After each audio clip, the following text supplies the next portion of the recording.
Rumpelstiltzkin by Jacob and Wilhelm Grimm, translated by Mayseller. There was once upon a time a poor miller who had a very beautiful daughter.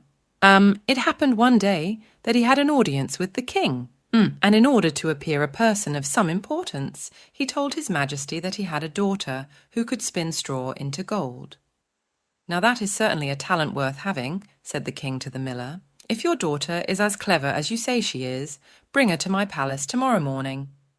When the girl arrived the next day, the king led her into a room full of straw, gave her a spinning wheel and spindle, and said, "Set to work and spin all night till early dawn, and if by that time you have not spun the straw into gold, you shall die."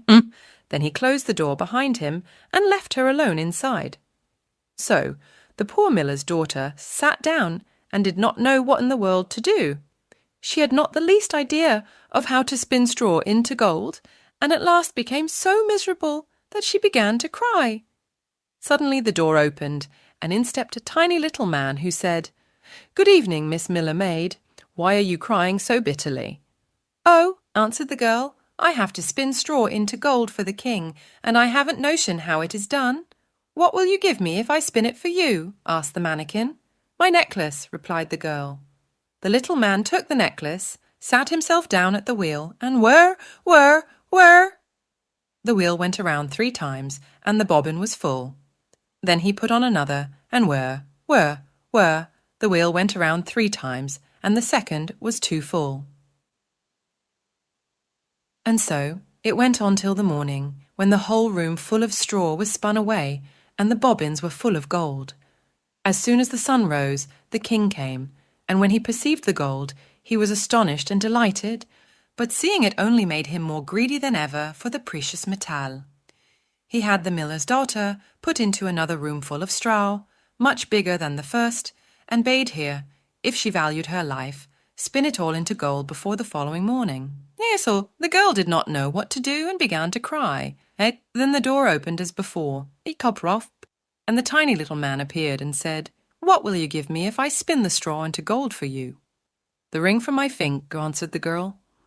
The mannikin took the ring, and whir, around went the spinning wheel again, and when the sun rose, he had spun all the straw into glittering gold. The king was pleased beyond measure at the sight, but he was still not satisfied, and he had the miller's daughter brought into a yet bigger room full of straw. "You must spin all this away in the night," he said, "but if you succeed this time, you shall become my wife." "She's only the miller's daughter," he thought, "but I could not find a richer wife if I were to search the whole world over." When the girl was alone, the little man appeared for the 3rd time and said, "How will you give me if I spin the straw for you once again?" "I have nothing more to give," answered the girl. "Then promise me, when you are queen, to give me your first child." "Who knows what may happen before that?" thought the miller's daughter, and besides, she saw no other way out. So she promised the mannikin what he demanded, and he set to work once more and spun the straw into gold. When the king came in the morning and found everything as he had desired, he straightway made her his wife, and the miller's daughter became a queen. When a year had passed, a beautiful son was born to her. She had forgotten about the little man, till one day he suddenly stepped into her room and said, "Now give me what you promised me." The queen was terribly upset, and offered the little man all the riches in her kingdom if he would only leave her the child. But the mannikin said, "No, a living creature is dearer to me than the finest treasure in the world." The poor queen began to cry, and sobbed so bitterly that the little man was sorry for her, and said, "I'll give you 3 days to guess my name, and if you discover it in that time, you may keep your child." Then the queen pondered the whole night over all the names she had ever heard, and sent a messenger to scour the land to pick up far and near names he should come across. When the little man arrived on the following day, she began with Caspar, Melchior, Balthazar, and every other name she had ever heard. But at each of one, the mannikin called out that is not my name.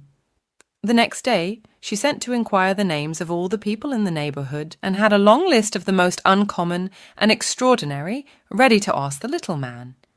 "Is your name, perhaps, Sheepshanks, Crookshanks, Spindleshanks?" But he always replied, "That is not my name." On the 3rd day, the messenger returned and announced, I have not been able to find any new names. But as I came upon a high hill around the corner of the wood, where the foxes and hares bid each other good night, I saw a little house, and around the fire danced the most grotesque little man, hopping on one leg and crying, "Tomorrow I brew, today I bake, and then the child away I'll take. For little deems my royal dame that Rumpelstiltzkin is my name." Imagine the Queen's delight at hearing the name, and when the little man stepped in shortly afterward and asked, "Now, my Lady Queen, what is my name?" She asked first, "Is your name Conrad?" "No." "Is your name Harry?" "No." "Is your name perhaps Rumpelstiltzkin?" "Some demon has told you that! Some demon has told you that!" screamed the little man, and in his rage he drove his right foot so far into the ground that his leg sank in up to his waist.